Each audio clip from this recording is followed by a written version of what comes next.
Hi guys, welcome back to my channel. So today I'm back with another video. Today's video is another recap. And today we're doing episode 2 of My Killer Body with K. Michelle. So today we have two new people to the show. We have Busy, who had wanted to get a breast lift and a breast augmentation because when she was little, she found out she had a condition. I'll put it across the screen because I do not know how to say the name of it, where one of her breasts are bigger than the other. So one was an A cup and one was a C cup. I know that's a very uncomfortable situation. And the fact is, when she was little, she got teased a lot. They used to call her one itty bitty titty. Like, that's disheartening to anybody, especially if you're a girl. Like, you growing up, you start, people start talking about your body and you just start, it's self-confidence starts diminishing and your self-esteem just starts going down. But it's like, she did not let it stop her. She got a family, her husband, living her best life. But the fact is, she wanted to, do something that would help uplift her spirit. So I think a couple of years down the line, her husband surprised her with a boob job. So, she's going, thinking everything is good.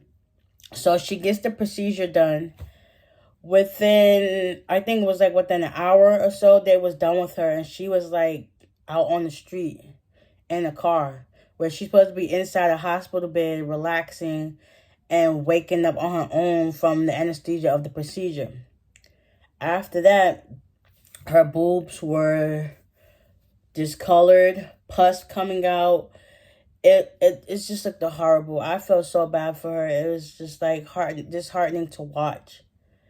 Like, she managed to pull through. So she was telling K. Michelle her story and how things went, how she lived and stuff like that. It was heartbreaking to watch. I know K. Michelle, she wanted to cry because it's like she can attest to that. She had her boobs done too, she said. And at one point in time, when she first got them done, they ruptured. So that's probably was a painful experience to go through. And then, she got them done again and, she's good. So doing so, she was able to get a consultation and get her boobs done. It was like a hard procedure to remove some of the scar tissue because it's been left in her for so many years that it started to get, hard. So they was able to remove some of it, I believe, out of it and put in new ones. So her surgery took 3 hours. 3 hours. And then she stayed to recover for about a couple more hours later afterwards. And, she was able to go home and get the healing process that she needed to get done. That was rough to watch. But she's strong and she survived to see another day, because if that stuff goes wrong, you can automatically get sepsis, go into shock, and your whole body just shut down on you. Like, sometimes plastic surgery ain't all what it's cracked up to be. And clearly this is one of those. Like I said in the previous video, sometimes go back and watch that one. Enough on that one. So the next person we have is Marlena. She was always a dancer. And, she had a nice body, whatever. But, she always felt like, now, how would you say this? Felt out of place because she didn't have a big butt. Like, she was always, like, kind of jealous of her sister because she had, like, the perfect body. Her butt was up to par. Her breast was up to par and everything. And she just looked like a whole snack, basically. And her sister's mom, she looked like a whole snack.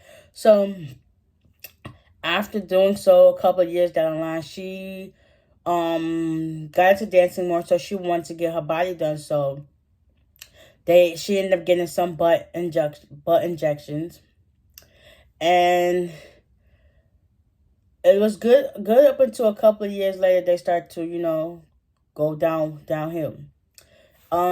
After that, the silicone just started drooping down in her butt, and it looked like, kind of like an upside down teardrop. You know, the top part of a teardrop, turn it upside down. That was her two butt cheeks, basically. That's how I could put it. So after that, she started experiencing some pain, and it was making her hard to walk. So that was something she had to do in itself. And then with doing so, she also wanted to get a tummy tuck. After her botched procedure of her butt didn't go well, she also wanted to get a tummy tuck. So, so she could have that flat stomach that, every girl dreams of having, regardless of their situation. They always dream of having a nice flat stomach. So she wanted to get that done. After that procedure, before the procedure, after that procedure, getting her tummy tuck done, I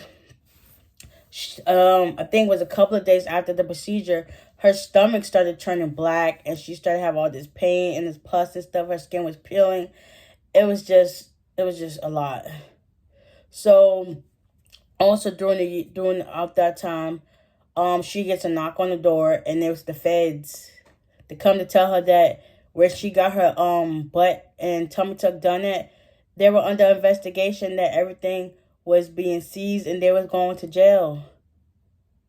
So she tried to get that rectified, and long story short, her butt, the tissue started hardening, so they wasn't able to get much of it done, but they was able to get some of it out and reconstruct it as much as possible. It can be her tummy tuck. They was able to remove all that scar tissue so they could bring her stomach down in some more, so it'll be more flat and won't be like this black raised line. So she was able to get that done and looked very good at the end. The healing process looked very well. I know in the future she's going to wish that she was never able to get this stuff done, because sometimes, like I said, it's not always what it cracked up to be. You may think it's the best licensed person in the world, but in all reality, they could be doing more harm to you than good. Like plastic surgery is not always cracked up to be. Like, if your gut is telling you something, go with it, because it will never steer you wrong. That's like a mother's intuition. Like, something's on your mind and you just can't figure it out. That's your sign. God's telling you, no, you don't need that. You don't need to do this. And save you some money, because that was the most. Yes. And by doing so, watching these, it's like you get to know more of an insight of what K. Michelle really was going through. Like, even still to this day, she still talks about it here and there. But to see her break down, even though to listen to other people's stories, is still heartbreaking to hear. Because it's like you're reliving the situation all over again. But yeah, there you guys have it. That's my recap of what happened. I hope y'all check it out. It's on Lifetime. It comes on every Thursday at 9 o'clock. It's My Killer Body with K. Michelle. So you guys tune into next week's episode. And yeah, so give us a like, comment down below, hit that subscribe button and notification bell so you can be notified every time I post. And I will see y'all in the next one. Bye.